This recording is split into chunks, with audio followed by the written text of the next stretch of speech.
नमस्कार दोस्तों, शिवरात्रि के दिन भगवान शिव को जल चढ़ाते समय यदि हम घर से ये 5 चीजें मिलाकर ले जाते हैं तो भगवान शिव की कृपा से हमारे घर की दरिद्रता खत्म होगी, हमारे घर की बीमारी खत्म होगी, साथ में हमारे घर में आरोग्य की प्राप्ति होगी।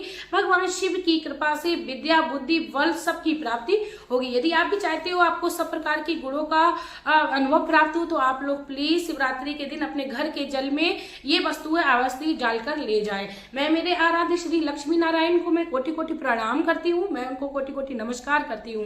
जैसा कि 8 मार्च शुक्रवार के दिन शिवरात्रि है और महादेव को जल चढ़ाना बहुत ही विशेष महत्वपूर्ण बताया जाता है, तो आप लोग भी महादेव को कुछ चढ़ाएं या ना चढ़ाएं, लेकिन आप लोग जल अवश्य चढ़ाएं। लेकिन जल आपको किस तरीके से चढ़ाना है आपको पूर्ण विधि जानकर ही ये भगवान शिव को जल जो है वो समर्पण करना चाहिए। उससे पहले मैं रिक्वेस्ट करना चाहूंगी, यदि आप लोगों को मेरी वीडियो अच्छी लगे तो प्लीज आप लोग मेरी वीडियो को ज्यादा से ज्यादा शेयर करिएगा और चैनल को सब्सक्राइब कर लीजिएगा, वीडियो को लाइक कर दीजिएगा, कमेंट बॉक्स में एक प्यारा सा कमेंट छोड़ते हुए जाइएगा। हर हर बोले, शिव शिव शंभू, कुछ भी आप एक प्यारा सा कमेंट मेरे उत्साह के लिए कर सकते हो। बेल आइकन को भी प्रेस कर लीजिएगा जिससे मेरे जितने भी नोटिफिकेशन है वो आप लोगों तक पहुंचते रहे। अब दोस्तों बात करते हैं भगवान शिव को जल में हमें कौन कौन सी वस्तुएं डालनी है जो कि बहुत ही ज्यादा महत्वपूर्ण है। दोस्तों जब भी हम भगवान शिव को जल चढ़ाने जाएं, ना सिर्फ शिवरात्रि के दिन बल्कि जब भी हम भगवान शिव को जल चढ़ाने जाएं तो सबसे पहली कोशिश तो हमें यही करनी चाहिए, जल हमेशा ही हमें अपने घर से ही भरकर ले जाना चाहिए। ऐसा मैं नहीं, गुरुदेव महाराज प्रदीप मिश्रा जी बोलते हैं कि जल हमेशा ही हमें अपने घर से भर के ले जाना चाहिए। उसका सबसे बड़ा फायदा ये होता है, हमारे घर में यदि पितृ दोष लगा होता है या हमारे घर में वास्तु दोष लगा होता है या हमारे घर के ग्रह नक्षत्र खराब होते हैं या हमारे घर में लक्ष्मी दोष लगा होता है, किसी भी तरीके का दोष लगा होता है, तो जब हम घर से अपने घर के परिंदे यानी आरओ या आपके घर में नल या आपके घर में विशेष बाल्टी भर के बाहर से आती हो जो आपकी किचन में प्रयोग की जाती हो, उससे यदि आप जल में ले जाते हो भगवान शिव को चढ़ाने के लिए तो आपको इन दोषों से मुक्ति मिलती है। इसके बाद दोस्तों बात करते हैं कि आपको जल में कौन कौन सी वस्तुएं मिलानी है जिससे आपके घर में धन दान संपत्ति के साथ साथ भगवान शिव की कृपा प्राप्त हो और आपको भगवान शिव की कृपा से ये कहीं भी भटकना ना पड़े। तो आपको क्या करना है, आपको दोस्तों भगवान शिव के जब भी जल चढ़ाना है तो आपको सबसे पहले तो उसमें गंगा जल अवश्य मिलाना है।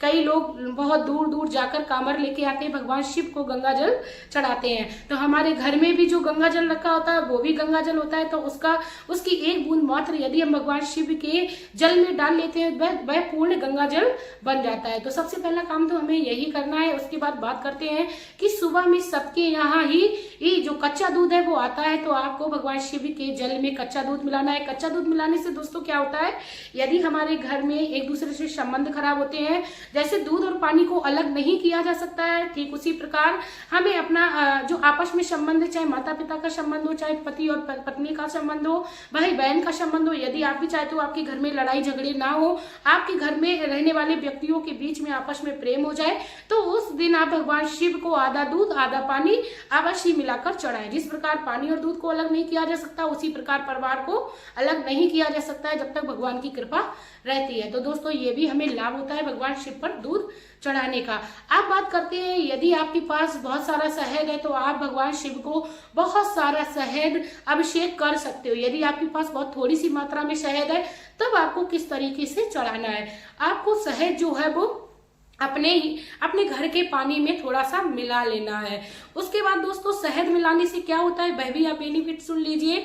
शहद जब हम पानी में मिला के भगवान शिव को चढ़ाते हैं तो हमारे घर की बीमारियां जो है वो खत्म हो जाती हैं, हमारे घर के बच्चों में बुद्धि का विकास होने लगता है। इसके साथ ही दोस्तों घर के जब हम जल लेके जाएं तो हमें दूध, दही, घी इत्यादि सारी चीजों को मिलाकर भगवान शिव को जल अभिषेक करना चाहिए। इन सभी चीजों को जब हम भगवान शिव को जल अर्पण करते हैं तो हमें पंचामृत स्नान की या यूं कह सकते हैं कि भगवान शिव को अभिषेक के फल की प्राप्ति हो जाती है। यदि आपके पास सामग्री है तो आप अलग अलग करके भी अलग अलग पात्र में हर वस्तु को ले जा सकती हो। यदि आप बहुत दूरी पे रहते हो मंदिर से तो आप लोग ऐसे ही भी भगवान शिव को जल चढ़ा सकते हो। आपको याद रखना है, आपको तुलसी का प्रयोग उस दिन बिल्कुल नहीं करना है भगवान शिव की शिवलिंग पर, क्योंकि शिव महापुराण में शिवलिंग पर तुलसी दल या भगवान शिव पर तुलसी दल चढ़ाना वर्जित बताया गया है। ना ही भगवान शिव को हल्दी चढ़ाते हैं और दोस्तों सिंदूर, रोली इत्यादि का भी हमें पूजन में प्रयोग नहीं करना चाहिए भगवान शिव की पूजा में, क्योंकि माता गौरा ने भगवान शिव के ऊपर सिंदूर और रोली को चढ़ाना वर्जित बताया गया है। तो दोस्तों हमें इन विशेष बातों को ध्यान में रखना चाहिए। और दोस्तों अब बात करते हैं, यदि आप इन सारी चीजों को एक लोटे में मिला के ले जाते हो तो इसका सही तरीका क्या होता है भगवान शिव के चढ़ाने के लिए। दोस्तों यदि आप एक लोटे में सारी चीजों को मिक्स करके भगवान शिव को चढ़ाने के लिए ले जा रहे हो, काले तिल भी आप उसमें मिला सकते हो। काले तिल से भी आपके घर की परिस्थितियां जो है वो अच्छी होने लगती है।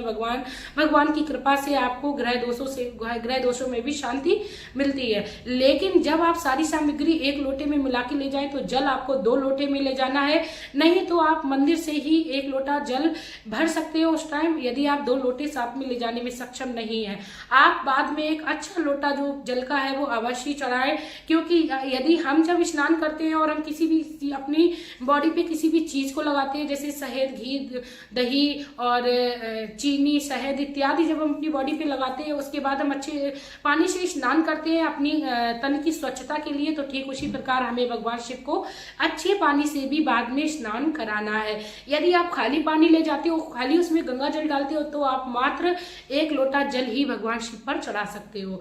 लेकिन आपको इस बात का विशेष ध्यान रखना है, यदि आप इन चीजों को मिला के ले जाते हो, आधा अधूरा ज्ञान हमेशा ही हमें ले डूबता है, इसीलिए हमें पूर्ण वीडियो देखनी चाहिए, पूर्ण जानकारी लेनी चाहिए। और दोस्तों आप लोगों के मन में यदि घर को चलाने की या आप सोचते हो आप भी घर बैठे रुपए कमाए, तो आप लोग भी अपनी इस इच्छा को पूरा कर सकते हो, जैसा कि मैं कर रही हूँ। यूट्यूब पर अपने पैसे कमाने की जर्नी को शुरू कर सकते हो। आप भी यूट्यूब से रुपया कमा सकते हो। किस तरीके से कमा सकते हो, मैं अपनी दूसरे चैनल पर सोनम टेक्नो में आप लोगों को देती हूँ ट्रिक, किस तरीके से आप लोग यूट्यूब पर वीडियो बनाए, किस तरीके से आप अपना चैनल क्रिएट करें यूट्यूब पर और किस तरीके से आप उसमें वीडियो अपलोड करें। मैं सारी जानकारी अपने उस चैनल पर देती हूँ, तो आप लोग भी अपनी यूट्यूब की जर्नी को शुरू कर सकते हो और आप भी रुपए कमाने का जो सपना है वो पूरा कर सकते हो। आप लोग मेरा लिंक जो है वो मैं डिस्क्रिप्शन बॉक्स में दे दूंगी, आप लोग चाहे तो चेकआउट कर सकते हो सोनम टेक्नो के नाम से। आप लोग चाहे तो सर्च भी कर सकते हो सोनम टेक्नो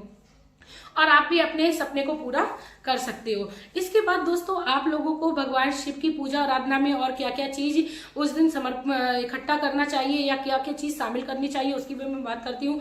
भगवान शिव को आप उस दिन बेलपत्र, भांग, धतूरा, पुष्प इत्यादि भी चढ़ा सकते हो। बहुत ही शुभ बताया जाता है, यदि भगवान शिव की शिवलिंग पर आप उस दिन बेलपत्र को चढ़ाते हो तो बहुत ही आपको फल मिलता है, पुण्य की प्राप्ति होती है। यदि आपके पास शिवलिंग पर चढ़ाने के लिए बेलपत्र नहीं है तो उस दिन आपको मैं बहुत ही अच्छा उपाय बताऊं।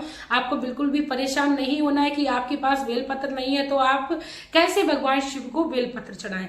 आप भगवान शिव से ही एक बेलपत्र उठा लीजिए, लेकिन सही तरीका जो होता है वो ये होता है कि आप उस बेलपत्र को पहले तो धोएं जो आपने भगवान शिव की शिवलिंग से उठाई है, उसके बाद आप धो के उसे भगवान शिव को चंदन लगा के उसी बेलपत्र पे आप बीच वाले पत्ते पर ओम बना लीजिए और भगवान शिव को ओम नमः शिवाय का जाप करते हुए चढ़ा दीजिए। यही सही तरीका होता है भगवान शिव से बेलपत्र उठाकर दोबारा चढ़ाने का। दोस्तों यदि आप लोगों को मेरी ये जानकारी अच्छी लगी हो भगवान शिव से संबंधित और आप लोगों को मेरा बताया हुआ पूजा का तरीका अच्छा लगा हो तो आप लोग प्लीज मेरी वीडियो को शेयर कर दीजिएगा। साथ में आप चाहे तो इस दिन पुण्य इत्यादि भी कर सकते हो, लोगों को भूखे लोगों को भोजन भी करा सकते हो। आपकी जैसे सामर्थ्य आप उस तरीके से लोगों की मदद कर सकते हो। इसी के साथ दोस्तों मिलते हैं नई वीडियो में, क्योंकि मैं शिवरात्रि से संबंधित कई सारी वीडियो अपने चैनल पर डाल चुकी हूँ।